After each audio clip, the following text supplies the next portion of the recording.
வரஹ்மத்துல்லாஹி வபரகாத்துஹு. தனக்கு மிகவும் விருப்பமான தோட்டத்தை தர்மமாக வழங்கியவர் யார்? அபூ தல்ஹா ரலியல்லாஹு அன்ஹு. நபி ஸல்லல்லாஹு அலைஹி வஸல்லம் அவர்கள் மரணத்திற்கு பின் ஆட்சிக்கு வந்த முதல் கலீஃபா யார்? அபூ பக்கர் சித்திக் ரலியல்லாஹு அன்ஹு.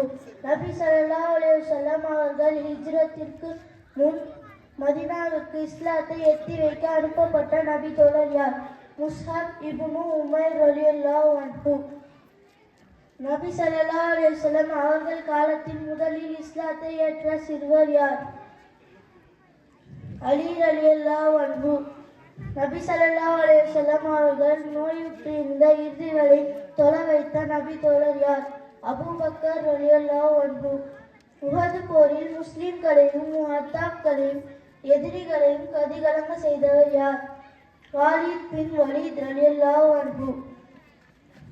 ஓர் ஆட்டையாவது வலிமாவாக வழங்குமாறு நபி ஸல்லல்லாஹு அலைஹி வஸல்லம் கூறிய நபி தோழர் யார்? அப்துர் ரஹ்மான் பின் அவுஃப் ரலியல்லாஹு அன்ஹு. எந்த நபி தோழரை கஃனிட முழுமையான ஆடை இருக்கவில்லை? முஸ்அப் ரலியல்லாஹு அன்ஹு. நபி ஸல்லல்லாஹு அலைஹி வஸல்லம் அவர்கள் சூனத்தில் யாருடைய காலோசையை கேட்டார்கள்? பிலால் ரலியல்லாஹு அன்ஹு.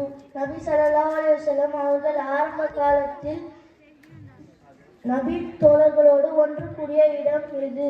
தாரூல் அர்கம். ஓகே, ஜஸாக்கல்லாஹ். மாஷா அல்லாஹ்.